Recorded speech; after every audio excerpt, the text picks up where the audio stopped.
ఇన్ని రోజులు ఆయన పాటలు దుమ్మిరేపితే ఇప్పుడు ఆయన మాటలు తీవ్ర దుమారం రేపుతున్నాయి. ఆస్కార్ అవార్డు గ్రహీత, ప్రముఖ సంగీత దర్శకుడు, మ్యూజిక్ మాంత్రికుడు ఏఆర్ రెహమాన్ ఆయన బాలీవుడ్ ఇండస్ట్రీ మతపరమైన అంశాల్లో చేసినటువంటి వ్యాఖ్యలు రాజకీయ దుమారంగా మలుపు తీసుకోవడం ఇప్పుడు దేశవ్యాప్తంగా తీవ్ర చర్చనీయాంశంగా మారింది. దీంతో చాలామంది రాజకీయ నేతలు, విహెచ్పి హిందూ సంస్థ, బీజేపీ నేతలు ఏఆర్ రెహమాన్ దేశ ప్రజలకు బేషరతుగా క్షమాపణ చెప్పాలని డిమాండ్ చేస్తుంటే, అసలు ఏఆర్ రెహమాన్ లాంటి వ్యక్తి ఇంత దిగజారి ప్రజలను రెచ్చగొట్టే విధంగా, సమాజాన్ని అవమానించే విధంగా మతం గురించి మాట్లాడడం బాధాకరమని చాలామంది మండిపడుతున్నారు. ఇంతకీ ఏఆర్ రెహమాన్ మాట్లాడిన మాటలేంటి? ఇంతగా కాంట్రవర్షియల్ కావడానికి కారణం ఏంటి? ఆయన కావాలనే ఈ వ్యాఖ్యలు చేశారా? Watch the story.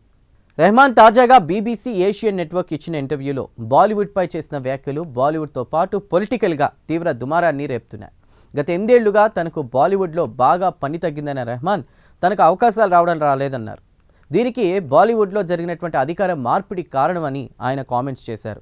క్రియేటివిటీ లేని వ్యక్తులు ఇప్పుడు నిర్ణయాలు తీసుకుంటున్నారని ఆవేదన వ్యక్తం చేశారు. అంతటితో ఆగకుండా విక్కీ కౌశల్ హీరోగా నటించిన చిత్రం చావాకు సంగీతం అందించిన రెహమాన్ ఆ చిత్రం గురించి, అలాగే బాలీవుడ్లో తనకు అవకాశాలు తగ్గడం గురించి చేసిన వ్యాఖ్యలు చర్చకు దారితీశాయి.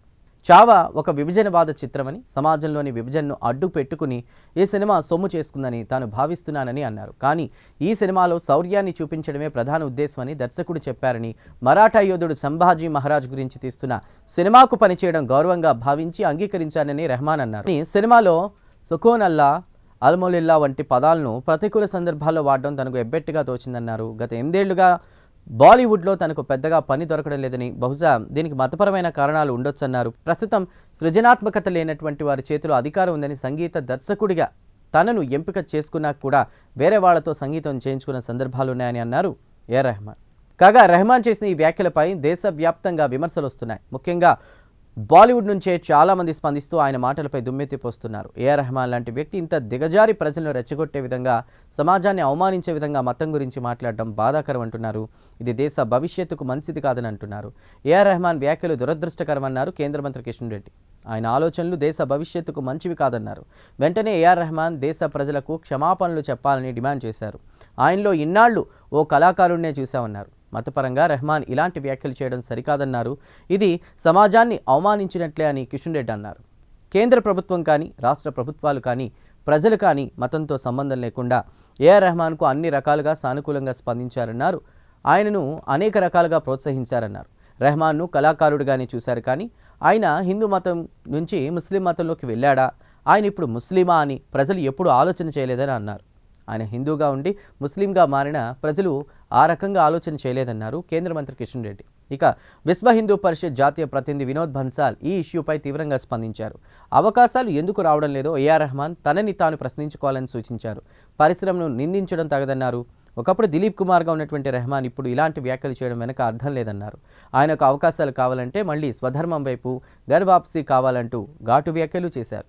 ఇక ఏఆర్ రెహమాన్కు ద్వేషంతో కళ్ళు మూసుకుపోయాయని మండిపడ్డటువంటి కంగనా రనౌత్, డియర్ రెహమాన్, నేను కాషాయ పార్టీకి మద్దతు ఇస్తున్నానని, సినీ పరిశ్రమలో ఎంతో వ్యతిరేకతను ఎదుర్కొంటున్నాను, కానీ మీ అంత పక్షపాత ద్వేషపూరిత మనస్తత్వం ఉన్న వ్యక్తిని చూడలేదు అని ఇన్స్టాగ్రామ్లో పోస్ట్ చేసింది. సినిమా విభజనవాదాన్ని ప్రేరేపిస్తుందని తెలిసినప్పుడు అందులో పనిచేసినందుకు డబ్బులు ఎందుకు తీసుకున్నారని వినోద్ బన్సల్ ప్రశ్నించారు. ఇక బాలీవుడ్లో మతపరమైన వివక్ష ఉందనేది అవాస్తవం. షారుఖ్ ఖాన్, సల్మాన్ ఖాన్ అగ్ర హీరోలుగా కొనసాగుతున్నారు. రెహమాన్ చాలా పెద్ద స్థాయి వ్యక్తి. చిన్న నిర్మాతలు ఆయన దగ్గరకు వెళ్ళడానికి భయపడుతున్నారు, అంతే తప్ప మతపరమైన కారణాలు లేవు అని జావేద్ అఖ్తర్ అన్నారు. ఇలాంటి చిల్లర వ్యాఖ్యలు రాజకీయ నాయకులకు సరిపోతాయి, కళాకారులకు కాదని, ఒకప్పుడు హిందూ అయిన రెహమాన్ మళ్ళీ హిందూ ధర్మంలోకి పునరాగమనం చేస్తే పని దొరుకుతుందేమో అని చాలామంది సెటైర్లు వేస్తున్నారు. అయితే ఏఆర్ రెహమాన్ అసలు పేరు దిలీప్ కుమార్ రాజగోపాల్. మలయాళ చిత్రాలకు సినిమా సంగీత స్వరకర్త అయినటువంటి ఆర్కే శేఖర్ ఆయన తండ్రి. ఆయన తల్లి పేరు కస్తూరి. అయితే రెహమాన్ తండ్రి క్యాన్సర్తో బాధపడుతున్నప్పుడు ఒక సూఫీ సాధువు చికిత్స అందించారు. తండ్రి మరణించిన తర్వాత కూడా ఆ సాధువు రెహమాన్ కుటుంబాన్ని 6 సంవత్సరాల పాటు ఆదుకున్నారు. ఈ ప్రభావంతోనే ఆ కుటుంబం ముస్లిం మతాన్ని స్వీకరించింది. 1989లో 23 సంవత్సరాల వయసులో ఆయన తల్లి సోదరీమణులతో కలిసి ఇస్లాం మతంలోకి మారారు. దీంతో ఆయన తల్లి పేరు కరీమాగా మారితే ఆయన పేరు హమాన్గా పేరు మార్చుకున్నారు. తన తల్లి కలలోకి వచ్చి అల్లా రఖా పేరు చెప్పడంతో దాన్ని కూడా రెహమాన్ పేరుకు జోడించడం జరిగింది.